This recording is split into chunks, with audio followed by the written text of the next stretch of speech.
మంత్రి శ్రీ నరేంద్ర మోడీ గారు తెలంగాణ రాష్ట్ర అభివృద్ధిలో భాగంగా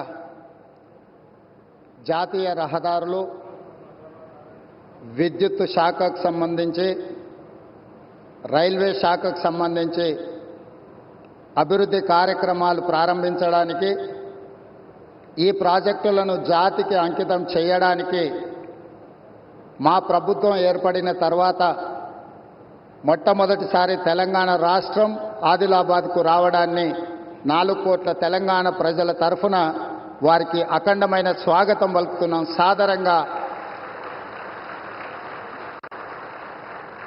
సాదరంగా తెలంగాణ అభివృద్ధిలో సహకరించినందుకు వారికి రాష్ట్రం తరఫున కృతజ్ఞతలు తెలియజేస్తున్నాం. ఈరోజు జాతీయ రహదారులు, ఎన్టీపీసీ పవర్ ప్రాజెక్ట్ ఏదైతే ఉన్నదో, స్టేట్ రీఆర్గనైజేషన్ యాక్ట్ 2014 ప్రకారము 4000 మెగావాట్ల విద్యుత్ ఉత్పత్తి సామర్థ్యాన్ని ప్రారంభించాల్సి ఉంటే, గత ప్రభుత్వం తీసుకున్న నిర్ణయాలతో ఈరోజు 1600 మెగావాట్ల విద్యుత్ మాత్రమే ఈ 10 సంవత్సరాలలో ఉత్పత్తి చేసే పరిస్థితి వచ్చింది.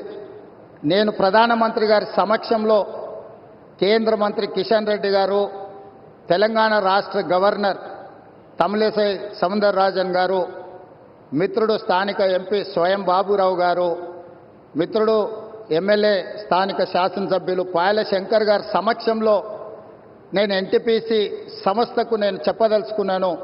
తెలంగాణ రాష్ట్ర ప్రభుత్వం మిగిలిన 2400 మెగావాట్ల విద్యుత్ ఉత్పత్తికి అన్ని రకాల అనుమతులు ఇచ్చి, రాష్ట్ర ప్రభుత్వం తరఫున ఇవ్వవలసిన అన్ని రకాల అనుమతులను ఇచ్చి, తెలంగాణ రాష్ట్ర పురోగతిలో మీరు ఉత్పత్తి చేసే విద్యుత్తు 85% మా రాష్ట్రానికే ఇవ్వబోతున్నారు. తెలంగాణ రాష్ట్రంలో వెలుగులు నింపబోతున్నారు. సంపూర్ణంగా మా ప్రభుత్వం ఎన్టీపీసీ సంస్థకు సహకరించి ఈ కార్యక్రమాన్ని ముందుకు తీసుకెళ్తామని చెప్పి వేదిక మీద నుంచి నేను మీకు చెప్పదలుచుకున్నాను. ఎప్పుడైనా రాష్ట్ర కేంద్ర ప్రభుత్వాల మధ్యలో ఘర్షణ వాతావరణం వస్తే అంతిమంగా అది ప్రజలకే నష్టం జరుగుతుంది. రాజకీయాలు ఎన్నికల సమయంలోనే, ఎన్నికలు ముగిసిన తర్వాత విఘ్నులైన ఎన్నికైన ప్రజాప్రతినిధులు కేంద్ర సహకారంతో రాష్ట్రం యొక్క అభివృద్ధి కోసం కృషి చేయాలి తప్ప పదే పదే కేంద్ర ప్రభుత్వంతో ఘర్షణాత్మకమైన వైఖరి తీసుకుంటే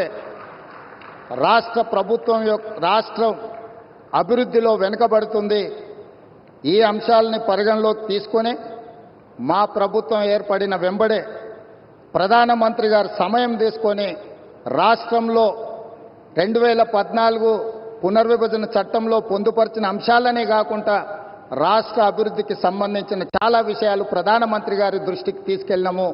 వారు సానుకూలంగా స్పందించి తెలంగాణ రాష్ట్ర అభివృద్ధిలో అత్యంత కీలకమైన స్కైబేస్ కంటోన్మెంట్ ఏరియాలో దాదాపుగా 190 ఎకరాల స్థలాన్ని కేంద్ర ప్రభుత్వం రక్షణ శాఖ మంత్రి ద్వారా ప్రధానమంత్రి గారు రాష్ట్ర ప్రభుత్వానికి బదలాయించారు. వారికి రాష్ట్ర ప్రభుత్వం తరఫున కృతజ్ఞతలు తెలియజేస్తున్నాం. అదేవిధంగా పీయూష్ గోయల్ మంత్రి గారికి కూడా మేము రిప్రజెంట్ చేస్తే టెక్స్టైల్ యూనివర్సిటీని కూడా, టెక్స్టైల్ కాలేజ్ను కూడా ప్రారంభించుకోవడానికి ప్రత్యేకమైన అనుమతులు ఇచ్చిండ్రు ప్రధానమంత్రి గారికి. ఆ విషయంలో కూడా రాష్ట్ర ప్రభుత్వం తరఫున మేము కృతజ్ఞతలు తెలియజేస్తున్నాం. మా వైపు నుంచి ఎలాంటి భేషజాలు లేకుండా రాజ్యాంగబద్ధ సంస్థలు, గవర్నర్ వ్యవస్థ కానీ, జ్యుడిషియల్ వ్యవస్థ కానీ, ప్రజల చేత ఎన్నుకోబడ్డ కేంద్ర ప్రభుత్వంతో ఇలాంటి ఘర్షణాత్మకమైన వైఖరిని మేము తీసుకోము. రాష్ట్ర అభివృద్ధిలో వాళ్ళని సంప్రదించి రాష్ట్రాన్ని ముందుకు తీసుకెళ్లడానికి అవసరమైన కార్యాచరణతోనే ముందుకు వెళ్తాము అని చెప్పి ఈ సందర్భంగా మీకు అందరికి తెలియజేస్తున్నా. నరేంద్ర మోదీ जी हमारे हिसाब से प्रधानमंत्री का मतलब हमारे बड़े भाई के जो मदद रहे तो ही हर प्रदेश के मुख्यमंत्री उनके क्षेत्र में वो कुछ तरक्की कर सकता है, कुछ डेवलपमेंट को आगे ले सकता है। इसीलिए मेरा गुजारिश है इस वक्त तेलंगाना अगर आगे तरक्की करना है, हम भी गुजरात जैसा हम आगे जाना है तो यहां पर आपकी मदद जरूरी है। अगर आपका जो सोच है 5 ट्रिलियन इकोनॉमी, 5 ट्रिलियन इकोनॉमी हम रीच होने के लिए इंडिया में 5 मेट्रोपॉलिटन सिटीज है, Delhi, Mumbai, Bangalore, Chennai, Hyderabad. Hyderabad is one of the metropolitan city. We wanted to contribute your 5 trillion economy system. So please do support us in metro rail, in Musi River development. Why? Because you have developed Sabarmati River. We wanted to develop our Musi River all along with Hyderabad, which is 55 kilometers is there, which is, we wanted to regenerate our Musi River. All I need is your support. And moreover, we wanted to establish semiconductor industry. Recently, I have seen the government of India has announced for this encouragement and subsidies, incentives. Hyderabad is the place for semiconductor unit. Please support us. We are there to contribute for 5 trillion economy. आपके मदद से हम लोग irrigation sector में, खासकर आदिलाबाद, ये Adilabad district ऐसा जगह है, ये वीरों का धरती है। रामजी गोंड, कोमरम भीम, यहीं से हम लोगों को एक रास्ता दिखाए। ये जो परिवार के खिलाफ या नहीं तो जो जबरदस्ती कर रहा है लोगों के ऊपर, उनके खिलाफ लड़ने के लिए, आवाज उठाने के लिए ये आदिलाबाद से हमारे लिए एक स्फूर्ति है। ये Adilabad complete backward dry prone district. Adilabad अगर इनके यहां पर पानी देना है तो तुम्मिडिहेट्टी इरिगेशन प्रोजेक्ट हम लोग बनाना है। महाराष्ट्र से 1850 एकर्स एग्जैक्टली, कोई गांव डूब रहा नहीं, कोई किसी किसान को नुकसान नहीं है। जितना भी लैंड एक्विजिशन में कॉम्पेंसेशन पे करना है, हमारे प्रदेश सरकार तैयार है।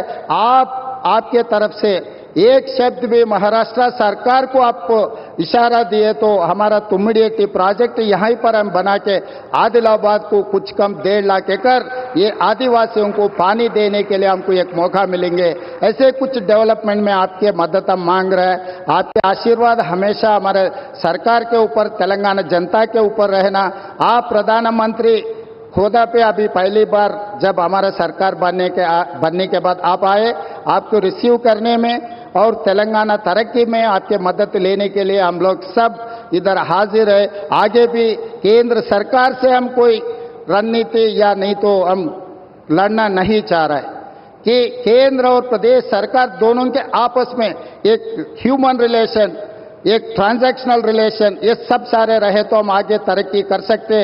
आपके तरफ से जो अभी तक जो मदद मिला है, आगे भी यही मदद रहना बोल के हमारा गुजारिश है। धन्यवाद मित्रों।